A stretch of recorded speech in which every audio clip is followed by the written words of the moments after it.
Bonjour à tous, le club d'échecs de Saint-Maur est heureux de vous présenter cette vidéo qui aura pour sujet la contre-attaque Traxler. Karel Traxler est un prêtre tchèque qui a vécu à la fin du 19e siècle. L'étude de la contre-attaque Traxler est très intéressante pour le joueur qui souhaite se perfectionner en tactique. Ça permet de mettre en évidence l'importance de l'initiative et du temps aux dépens du matériel. La contre-attaque Traxler survient dans la partie italienne, défense des deux cavaliers. Je vais donc vous montrer les premiers coups de la partie en essayant de les expliquer coup par coup pour deux raisons. La première parce que nous souhaitons nous adresser au plus grand nombre et en particulier aux joueurs débutants. La seconde pour bien montrer que les blancs ont un début de jeu qui est logique, qui semble en apparence ne pas comporter d'erreurs grossières. Donc le premier coup de la partie est E4.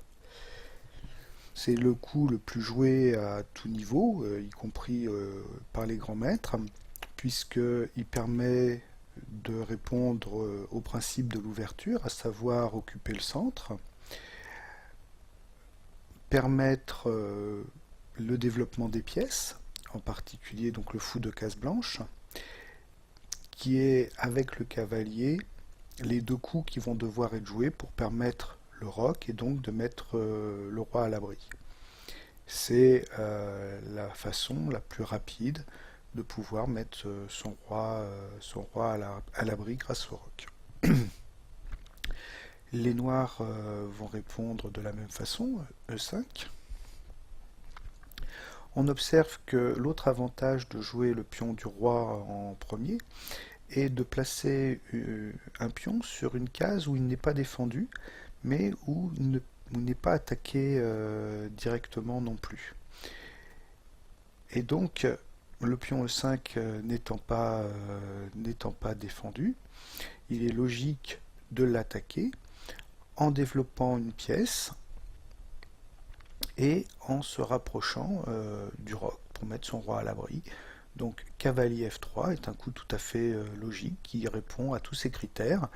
Il permet de développer une pièce, il permet d'attaquer un pion qui n'est pas défendu, il permet de contrôler aussi le centre, puisqu'il contrôle aussi la case D4, il permet de libérer la case G1 pour, pour un roc rapide. Les noirs vont donc répondre cavalier C6. Dans le même esprit, permet de développer une pièce, soutient le pion qui est attaqué, contrôle la case D4. Malheureusement, il ne permet pas de se rapprocher, d'avoir un roc plus rapide. Pardon. Les blancs vont jouer fou C4, qui se nomme la partie italienne, qui permet d'attaquer le pion F7, qui est le pion le plus faible des noirs, puisque c'est le seul qui soit défendu uniquement par le roi. Juste une remarque, s'il était allé en B5, il s'agirait de la partie espagnole ou Ruiz Lopez, qui est une ouverture très très fréquente. Mais là, nous resterons dans la partie italienne qui revient à la mode. L'inconvénient de ce coup, c'est que rien ne défend le pion E4 des blancs, mais qui par ailleurs n'est pas attaqué. Donc on a le temps de mettre de la pression sur ce pion faible, qui est souvent une cible en début de partie. Les noirs répondent par cavalier F6, qui est un coup logique, puisque c'est un coup de développement, il permet de sortir une pièce, il permet d'attaquer le pion qui est laissé sans défense, de contrôler le centre, il permet de se rapprocher d'un coup du roc. Donc c'est un coup parfaitement logique et nous nous trouvons dans la partie italienne, défense des deux cavaliers, celle qui permet de voir survenir la contre-attaque Trackler. Là, dans cette position, les blancs ont plusieurs coups à leur disposition, bien entendu, beaucoup d'excellents coups, mais nous allons nous intéresser à une variante qui est intéressante pour les joueurs débutants, puisqu'elle permet de mettre de la pression directement sur ce pion F7 en jouant cavalier G5. Ce coup est parfaitement logique. Si le cavalier prend le pion F7, il va faire une fourchette entre la dame et la tour, et une pièce noire, la tour, sera vraisemblablement perdue dès le sixième coup de la partie. Là, l'intérêt de la vidéo est de pouvoir la mettre en pause. Et pour les joueurs qui ne connaissent pas cette position, c'est d'essayer de trouver le coup de défense qu'il reste au noir. Puisque en fait, ce coup pose vraiment un problème parce que ce pion F7 n'est pas facile à défendre. Et c'est pourquoi, et c'est important de le souligner, les blancs se permettent de trahir un principe de l'ouverture qui est de ne pas rejouer la même pièce une deuxième fois dans l'ouverture. Là, la prise de ce pion avec la prise de la pièce qui devrait suivre est tellement tentant que les blancs se permettent de déroger à cette règle. Donc, regardez quel coup permet de se défendre pour les noirs, il n'en existe qu'un seul. Et il existe aussi un coup de contre-attaque que nous allons plus particulièrement étudier. Donc, j'espère que vous avez mis en pause, vous avez pu réfléchir. Bien, donc vous avez sûrement trouvé le seul coup de défense, qui est le coup D5, puisqu'évidemment les noirs ne peuvent pas défendre le pion F7 avec la dame, dans la mesure où les blancs prendraient quand même le pion F7 et avec une des deux pièces, et si la dame reprenait cette pièce, elle serait reprise par la seconde, et nous aurions au bout du compte un échange d'un pion plus une dame contre un cavalier et un fou qui serait largement à l'avantage des blancs. Donc le coup des 5 est le seul qui permet de protéger le pion F7 en s'interposant sur la diagonale du fou. Les blancs ne peuvent pas reprendre le pion avec le fou directement puisqu'il serait pris par le cavalier et l'attaque sur F7 cesserait immédiatement. Ils sont donc obligés de reprendre avec le pion s'ils veulent pouvoir conserver l'attaque des deux pièces sur le pion F7. Les suites possibles de cette variante qui sont théoriques et que les joueurs doivent connaître par cœur, c'est le pion qui reprend, et à partir de ce moment-là, il y a deux variantes. La plus dangereuse pour les noirs, qui est aussi la plus tentante, qui est cavalier prend D5, avec un sacrifice de cavalier pour les blancs, le roi qui reprend, la sortie de la dame qui attaque deux fois le cavalier, et le roi qui est obligé d'avancer pour protéger son cavalier. Et nous nous rendons compte que les noirs ont un roi qui est très très exposé, une pression qui va augmenter sur le cavalier D5, par exemple par la sortie du pion en C3, du cavalier en C3, et une partie très difficile à jouer pour les noirs. L'autre variante, ce qui est la ligne principale en fait, sur E prend D5, c'est cavalier A5 qui attaque le fou. le fou qui vient faire échec pour être sur une case où il n'est plus attaqué par le cavalier. Interposition du pion. Le pion reprend. C'est le pion qui reprend. Le fou qui recule. Et pour l'ordinateur, pour la théorie, nous nous trouvons dans une situation qui est égale pour les deux camps, puisque la structure des noirs est relativement abîmée, mais ils ont un jeu beaucoup plus dynamique, avec des diagonales libres pour les deux fous, un développement qui va être terminé très rapidement, alors que les blancs, eux, ont développé encore peu de pièces et ont un fou qui ne va pas pouvoir jouer tout de suite. Donc un avantage dynamique pour les noirs avec une structure de pion délabrée. Cette position est considérée comme égale. Donc ça, c'était pour le coup de défense. Mais il existe un coup de contre-attaque qui est la contre-attaque Traxler que nous allons regarder tout de suite. Puisque après cavalier G5, donc dans cette position, la contre-attaque Traxler, c'est fou C5.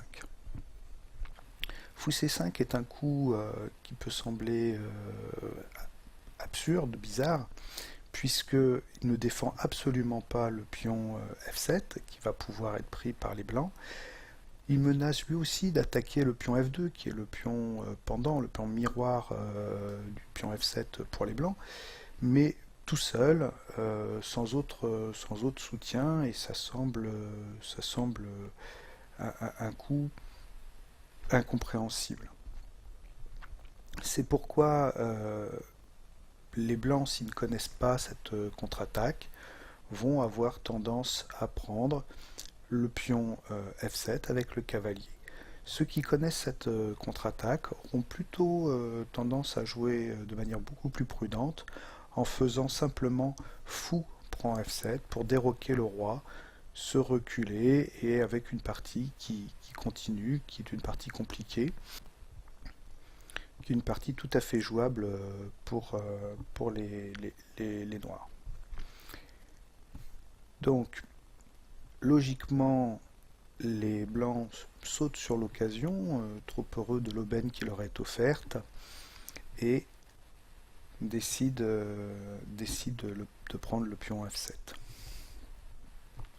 Ils s'attendent probablement à ce que la dame joue sur la seule case qui lui est offerte, c'est-à-dire E7, et prendre la tour en H8, et en 6 coups, gagner au minimum une qualité, ce qui est un gros avantage pour les blancs. Mais pas du tout. En fait, c'est pas du tout ce qui se produit dans la suite de la partie, puisque dans la suite de la partie, les noirs ne s'occupent pas de leur dame et contre-attaquent en prenant le pion F2. Échec. À partir de ce moment-là, les blancs ont plusieurs coups possibles, mais il faut quand même tout de suite remarquer que les noirs ont énormément de pièces en prise au tout début de la partie, et ça semble un coup complètement kamikaze. La dame est en prise, la tour est en prise, le fou est en prise. Une fois l'orage passé, on ne voit pas bien comment les noirs pourront continuer la partie.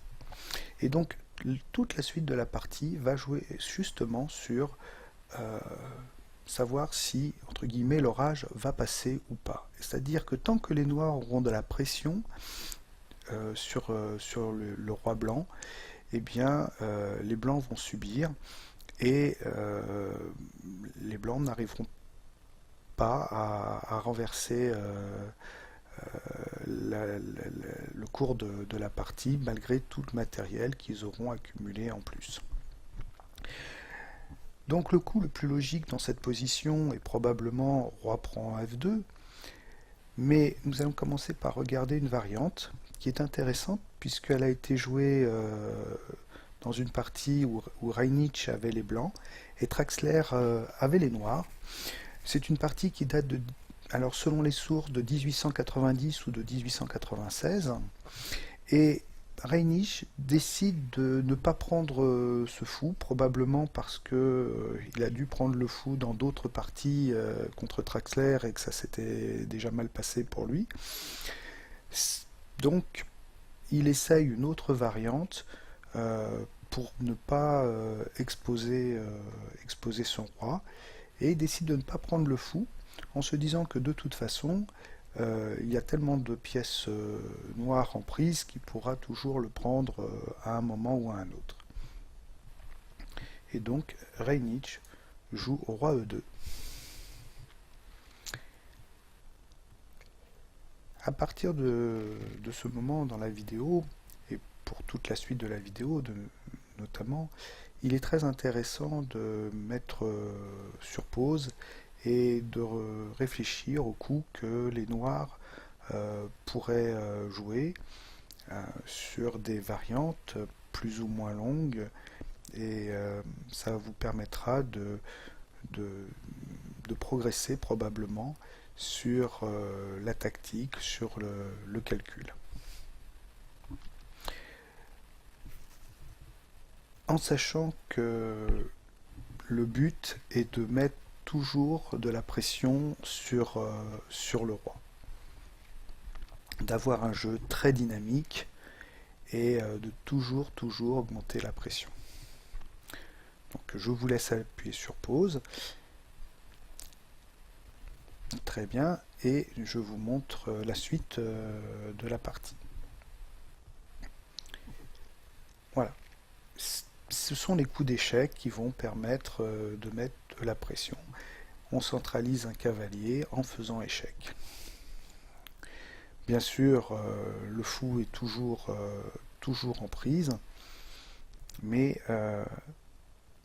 Reinich décide de ne pas le prendre et de monter son roi. La prise du fou est évidemment possible, on la verra dans la variante principale où les blancs prennent le fou dès la prise de F2. Mais intéressons-nous à cette variante, qui est celle qui a été donc jouée dans cette partie. Le roi décide d'aller en D3, et là Traxler a un coup très intéressant, très fort à jouer, qui n'est pas facile à trouver. Vous pouvez mettre la vidéo sur pause pour le trouver. Bien. Ce coup est B5. Pourquoi B5? Eh bien parce que Reinich a réussi à mettre son roi sur une case où il n'y a pas d'échec possible. Et donc le coup le plus dynamique est d'attaquer le fou qui protège le cavalier. Ce coup ne fait pas qu'attaquer le fou puisqu'il permet déjà de libérer la diagonale pour le fou. Bien. Et là, on se rend compte que les blancs ont plusieurs problèmes. Bien sûr, la reprise du pion par le fou n'est pas possible puisque le cavalier serait pris par le roi.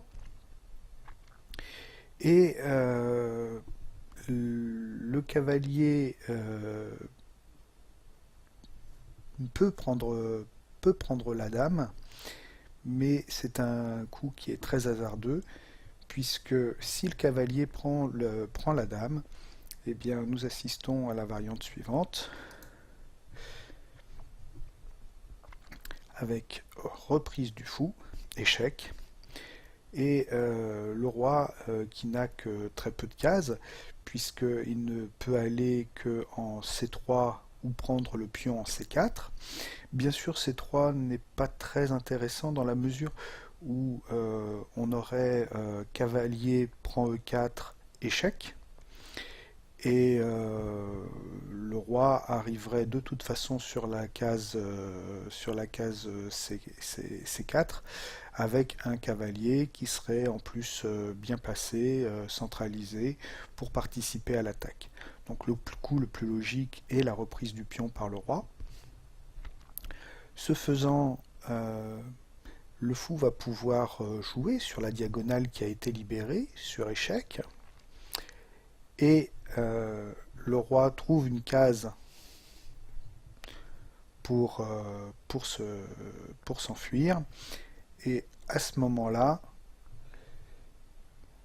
fou F2, E2 pardon, permet de reprendre la dame avec un avantage matériel, puisque nous nous rendons compte qu'après la prise du fou par la dame et la reprise par le cavalier blanc n'a pas beaucoup d'avenir, puisqu'il y a trois cases où il serait pris immédiatement, et la quatrième aurait un clouage avec le roi, du cavalier par le roi, tour B8, clouerait le cavalier au roi, et la reprise du cavalier serait forcée.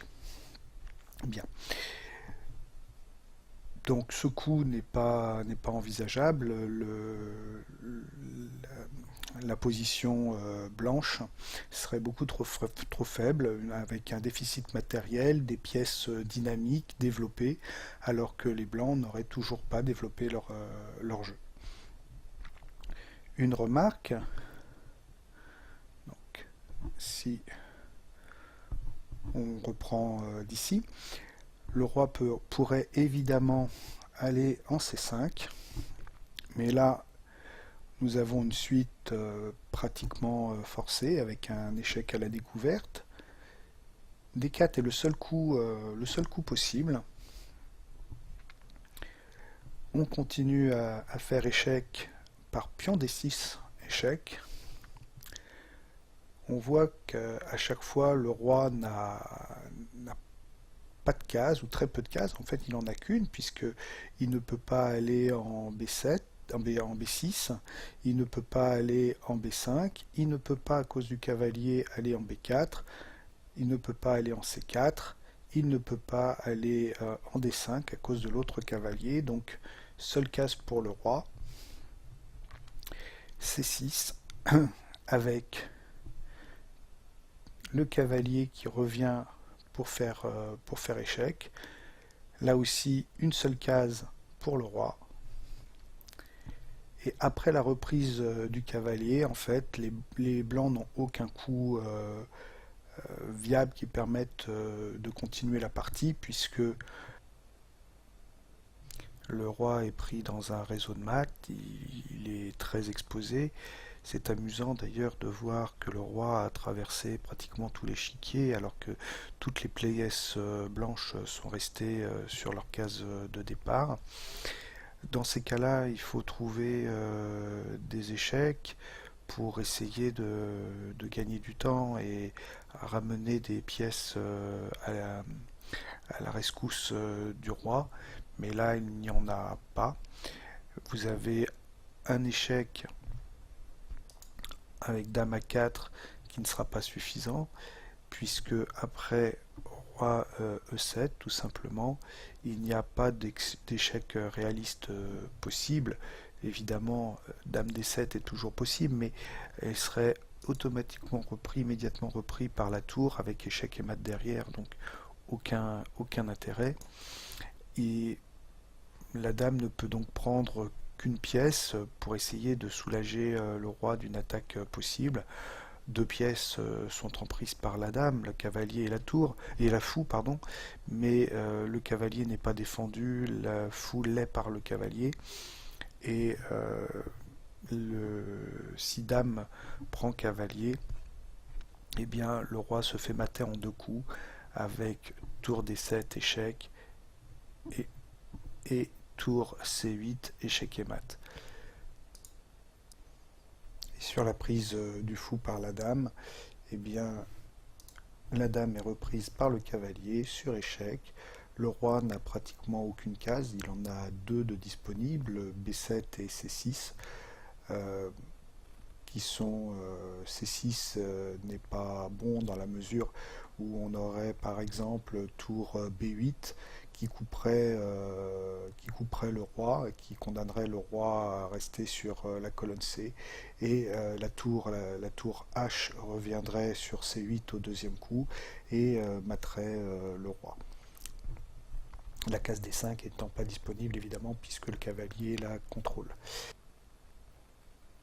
Donc sur roi B7, le cavalier reviendrait en B4 avec des cases qui seraient interdites au roi, en fermant le roi dans une boîte, lui laissant que la septième rangée. Si il allait en C7, tour D7 materait immédiatement, puisqu'elle condamnerait la septième rangée. Donc, seul coup pour les blancs pour tenir encore un peu plus longtemps, c'est de prendre le pion en A7. Et là s'ensuit un nouvel échec par fou prend D4 qui contrôle la case B6. Donc le cavalier contrôle ces deux cases, le fou celle-là, les deux tours ces trois-là. Il reste toujours que la septième rangée. Une seule case au roi, c'est B7 et la tour vient en D7 pour faire échec et mat. Voilà. Nous notons encore une fois que les blancs ont toutes leurs pièces sur la rangée de départ, sur la première rangée, et ils n'ont toujours pas pu développer leur jeu. Et c'est pourquoi toutes les pièces noires sont à l'attaque du roi, et c'est pour la raison pour laquelle il se fait mater. Alors revenons au début de la variante pour voir ce qu'a joué en réalité Reinich. Je vous rappelle, je vous remets la position. Nous étions dans cette position-là, où le pion venait d'avancer pour attaquer le fou. Nous avons dit que le fou ne pouvait pas prendre le pion, que le cavalier visiblement ne pouvait pas prendre la dame. Donc logiquement, le fou recule d'une case, et il y a toujours la pression par le cavalier sur la dame et sur la tour. Le coup suivant, c'est cavalier prend E4. Une nouvelle fois, Traxler met une pièce en prise. On a l'impression qu'à chaque fois, les blancs ne savent que choisir pour apprendre, mais les cadeaux de Traxler ont l'air quand même relativement empoisonnés. Cette fois-ci, Reinich choisit de prendre la tour, mais je vais vous montrer la variante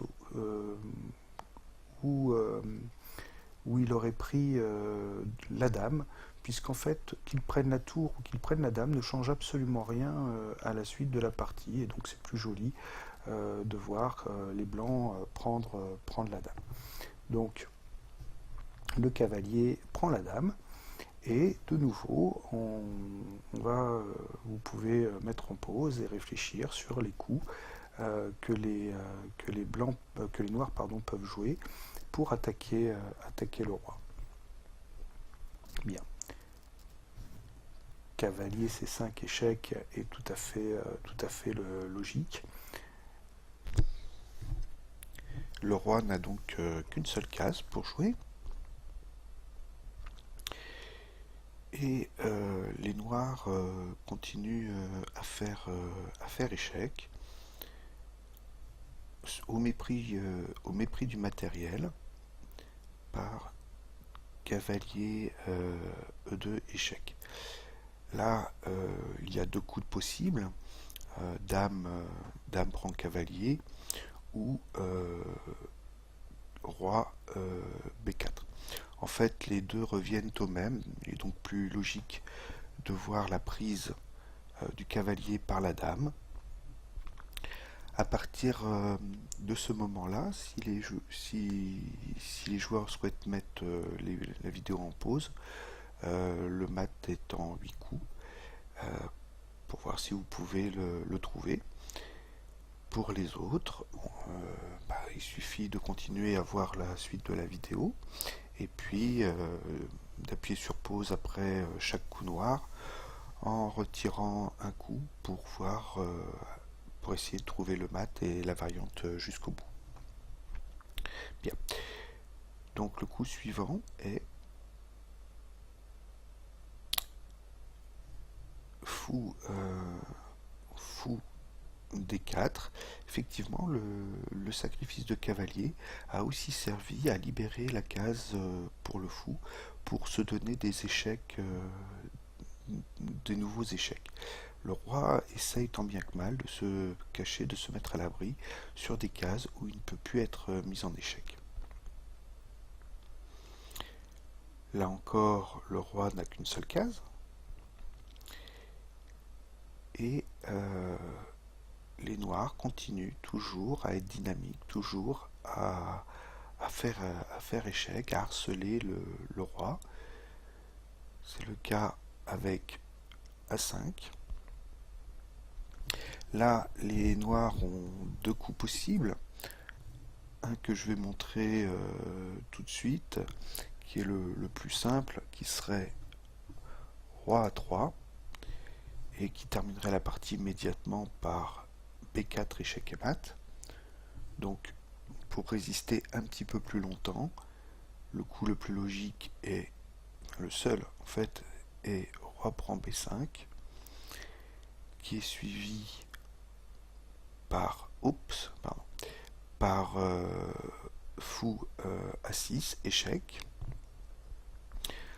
Le roi n'a qu'un seul coup, le roi prend A5, et là Traxler, pour bien montrer que ce qui compte n'est pas le matériel dans ce genre de partie, mais l'initiative d'avoir des pièces actives, des pièces qui sont à l'attaque du roi, ne va même pas essayer de prendre la dame, et va s'arrêter en D3, fou D3, pour faire un échec à la découverte, sans prendre la peine de prendre la dame. Le seul coup est roi B4. Et là, je vous rappelle que les blancs, les noirs ont encore deux coups à jouer pour faire échec et mat. Trois coups à jouer, pardon, pour faire échec et mat. Donc si vous voulez mettre sur pause, vous pouvez chercher le mat en 3. Bien. Le premier coup est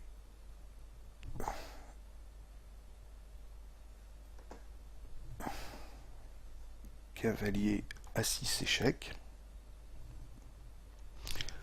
Le roi a 3 cases, A5, A4 ou A3, mais les 3 cases en fait reviennent aux mêmes. Ils peuvent choisir absolument celle qu'ils veulent. A5 par exemple, ça ne changera rien de toute façon.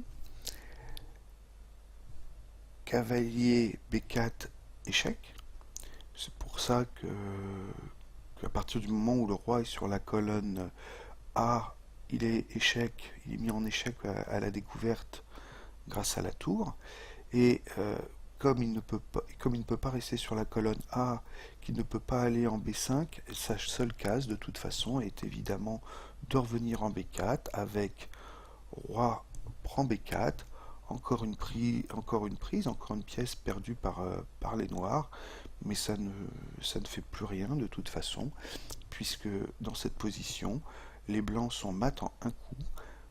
Je vous laisse le chercher pour ceux qui ne l'auraient pas trouvé éventuellement. Eh bien, il s'agit tout simplement de ces 5 échecs et mat. Voilà. Bien, certains se posent peut-être la question de savoir ce qu'il se serait passé si la dame n'avait pas pris le cavalier, mais en fait, il se serait passé exactement la même chose. Je vais revenir à la position où le cavalier fait échec au roi, et si le roi joue en B4, et bien en fait la partie se termine exactement de la même façon avec les mêmes coups. Ça ne change rien. Si le roi vient en A3, il est tout de suite maté, et s'il prend le pion B5, le fou sort en F6 exactement pareil. Le roi est obligé de prendre. Ce sont exactement les mêmes coups, c'est pour ça que je passe rapidement dessus. Mais voilà, juste pour répondre à l'éventuelle question qui serait de savoir mais si les blancs n'avaient pas pris le cavalier, en fait, voilà, ça ne change absolument rien du tout. Voilà. Donc maintenant, nous allons revenir au tout début de la variante pour voir ce qu'il se passe si le roi prend le fou en F2 quand celui-ci vient de prendre le pion et fait échec. Donc je remets la position. C'est cette position-là. Le fou vient de prendre le pion en F2, échec. Nous allons donc regarder ce qu'il se passe quand le roi prend le fou. Le roi prend fou. Les noirs doivent absolument garder un jeu dynamique et donc ils vont faire cavalier prend E4 échec, cavalier à l'attaque, de le centraliser vraiment au centre de l'échiquier, va permettre de gagner un temps sur le roi puisque en faisant échec le roi est encore obligé de jouer, et va libérer aussi une grande diagonale pour la dame qui, alors qu'elle n'avait qu'une seule case jusqu'à présent, se retrouve maintenant avec 4 cases possibles. Alors certes, la case G5 est encore contrôlée par le cavalier et elle serait prise si elle prenait cette case-là, mais c'est intéressant de voir qu'on augmente les possibilités, le rayon d'action de la dame. Nous allons regarder la variante suivante où les noirs seraient matérialistes et avanceraient leur roi sur la case 3, profitant du fait que ce beau cavalier bien centralisé et dangereux ne soit pas défendu pour l'attaquer. La seule pièce qui peut l'attaquer et qui doit jouer, c'est le roi. Ça permet de faire ces deux choses-là en un seul temps, c'est-à-dire bouger le roi et attaquer le cavalier. À partir de ce moment-là, la dame utilise la grande diagonale pour se porter à l'attaque et pour protéger le cavalier. Ici, plusieurs coups sont possibles pour les blancs. Effectivement, les blancs ne sont pas obligés de prendre le cavalier, la tour avec le cavalier. L'ordinateur propose G3 comme meilleur coup. Il faut savoir que les ordinateurs ont beaucoup de mal à apprécier ce genre de position très tactique, et quand on regarde la contre-attaque Traxler avec un ordinateur, on se rend compte que les noirs sont très mal notés au début de la variante et que plus la variante avance, et en fait plus les chances des noirs s'apprécient au vu de l'ordinateur.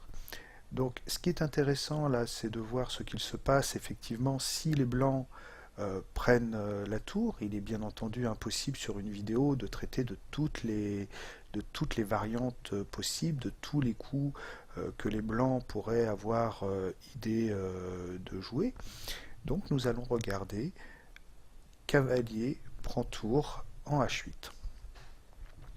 Et à partir de ce moment-là, c'est intéressant puisque vous pouvez mettre sur pause et calculer les maths possibles. Il s'agit d'un math en 3 coups avec deux variantes possibles. Donc l'intérêt de la vidéo, c'est aussi qu'on ne puisse pas toucher aux pièces comme exactement de la même façon qu'une partie en compétition officielle. vous ne pouvez pas déplacer les pièces avant de les jouer. C'est donc un très bon exercice pour s'entraîner à la tactique et au calcul mental. Voilà. Donc je vais vous montrer les variantes possibles. Donc c'est Dame F4 échec. Nous nous rendons compte que le roi n'a que deux cases, la case E2 et la case D3. Voilà. Les autres cases n'étant pas accessibles. Donc nous allons nous intéresser à ces deux variantes. Nous allons commencer par le roi en D3. Il faut chercher les coups qui font échec. Et nous avons cavalier B4 échec. Là, le roi n'a qu'une seule case, ne peut pas aller sur les trois cases noires. Et il est obligé de revenir en E2. Et la partie se termine par Dame F2 échec et mat. La variante un tout petit peu plus longue, c'est si le roi donc ne va pas en D3 mais va directement en E2. À ce moment-là, nous avons Dame F2 échec.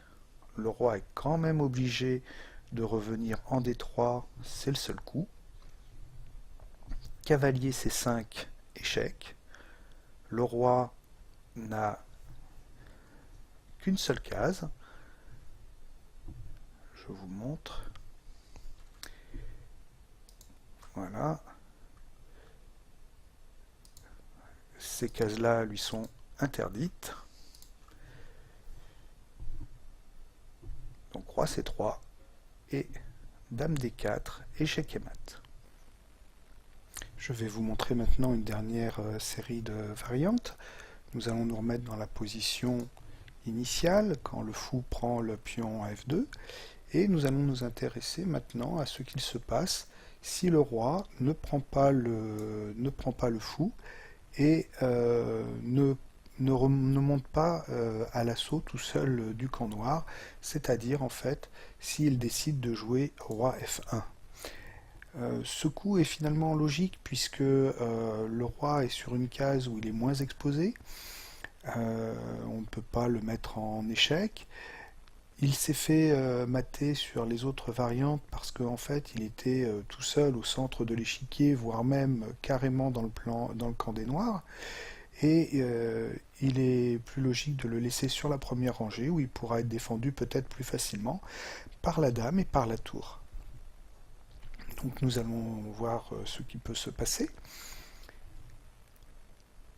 Dans cette position, bien évidemment que les noirs sont toujours en difficulté puisqu'ils sont toujours pris en fourchette par le cavalier. Et donc, logiquement, ils vont dégager leur dame sur la seule case dont elle dispose.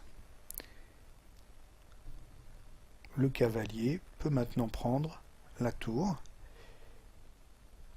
et la partie peut éventuellement continuer par D5, E prend D5,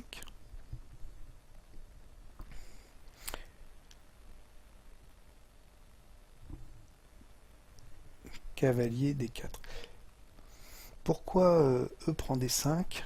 Eh bien, simplement parce que sur fou prend D5, dans cette position-là, plutôt que ça, si c'est le fou qui reprend, eh bien, à ce moment-là, le fou de case blanche sort immédiatement et la dame blanche est perdue.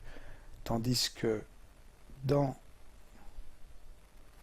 la position suivante, si le pion est pris par le pion blanc, eh bien le fou pourra s'interposer en E2 sur la diagonale du fou de case blanche. D'autre part, ça met un cavalier en prise en plus. Donc il est plus logique de jouer cette variante-là. Donc on en était là, cavalier D4. Là, on voit que les noirs apportent beaucoup de matériel dans le camp blanc. Ils sont développés. Le fou de case blanche a une belle diagonale de laquelle il peut surgir à tout moment. Et le cavalier peut aussi se rapprocher du roi. Donc les blancs jouent un coup très intéressant qui est C3. Pourquoi C3?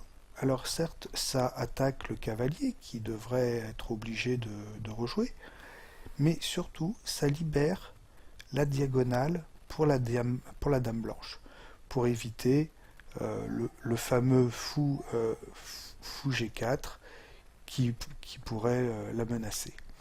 Donc ce coup a deux fonctions. Il a quand même deux inconvénients. Non seulement il ne développe toujours pas de pièces blanches, mais en plus il prend la case naturelle pour le cavalier, c'est-à-dire la case C3. Fou G4 qui attaque la dame. Donc ça c'est logique, hein. Quand on a une pièce en prise, on peut effectivement la déplacer ou contre-attaquer sur une pièce de valeur plus forte. Mais il existe un échec intermédiaire. Dame à 4 échecs. Et les noirs décident de rapatrier leur cavalier. Dans cette position, les blancs ont le choix entre prendre le fou ou prendre le cavalier. Nous allons nous intéresser aux variantes où le roi prend le fou. Sur roi F2, prend F2. Et nous allons